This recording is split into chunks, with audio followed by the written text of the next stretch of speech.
Non! Poto. Bonjour à tous et bienvenue dans cette vidéo d'introduction au Mahjong japonais. Donc dans cette quatrième vidéo, je vais vous expliquer les règles supplémentaires que vous devez connaître pour jouer correctement. À la fin de la dernière vidéo, on avait vu qu'il pouvait y avoir des donnes nulles, c'est-à-dire des donnes où personne n'arrive à gagner avant la fin de la pioche, où toutes les tuiles ont été piochées sans que personne n'ait réussi à compléter sa main. Ce qui est le cas ici, puisque vous voyez qu'il reste uniquement les 14 dernières tuiles avec lesquelles on ne joue pas. J'avais dit dans ce cas-là que c'était juste une donne nulle, que personne n'a gagné. En fait, il y a quelques subtilités.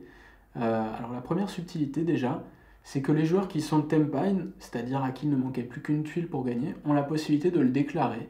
Donc dans ce cas-là, ils montrent tout simplement leur main en disant Tenpai. Donc là, effectivement, on peut voir que j'ai des éléments de 3 ici qui sont complets, une paire, et qu'il me manque juste un 6 de rond pour compléter mon dernier élément de 3.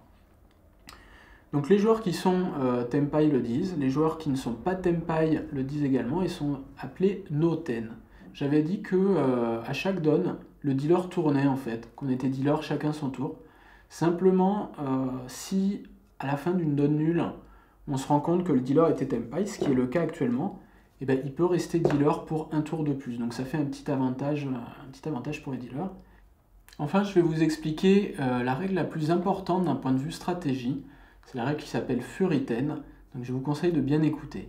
Alors, un joueur qui est Furiten ne peut pas gagner en volant à un autre joueur, c'est-à-dire il ne peut plus faire Ron. On est Furiten dans plusieurs situations. Là, en l'occurrence, vous pouvez voir que je suis Tenpai. Je peux gagner avec un 3 ou un 6 de bambou qui vont venir compléter mon 4 et mon 5 pour faire donc soit 3, 4, 5, soit 4, 5, 6. Il se trouve que j'ai déjà défaussé un 3 de bambou quelques tours auparavant. C'est ce qu'on appelle être Furiten, c'est quand on a déjà défaussé une tuile qui nous permettait de gagner. Donc dans cette situation, je ne vais plus pouvoir gagner en volant, donc je vais pouvoir faire Ron.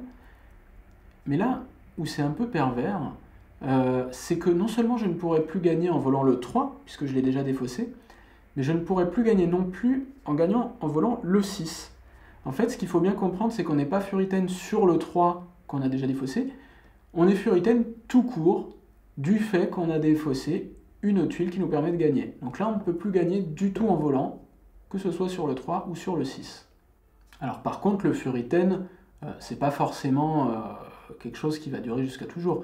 Imaginons par exemple que je pioche le 7 de bambou, ça pourrait se combiner avec le 5 pour faire 5, 6, 7.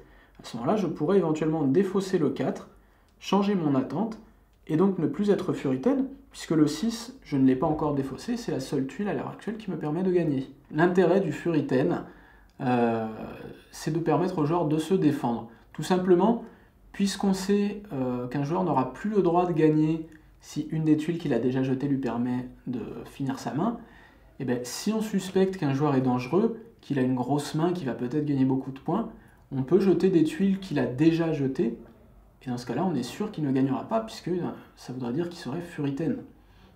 Donc voilà, c'est ça qui rend le Mahjong japonais si défensif, et c'est vraiment une règle essentielle. Donc je vous invite à bien vous y pencher, à bien essayer de la comprendre, parce que c'est ça qui va vraiment construire votre jeu par la suite.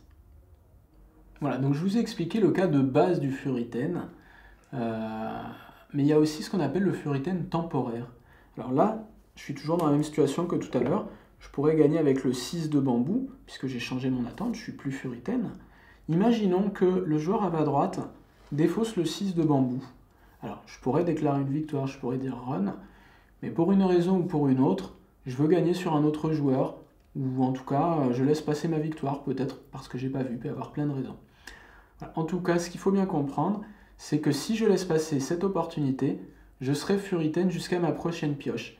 C'est-à-dire que si je ne vole pas ce 6 pour gagner, et qu'un autre joueur jette un 6 dans le même tour, c'est-à-dire avant que j'ai pu piocher, eh bien, je n'aurai pas le droit de dire Ron, de déclarer une victoire sur cette tuile-là. Il faudra que j'attende ma prochaine pioche, soit pour gagner si j'ai de la chance, soit pour annuler cet état de Furiten.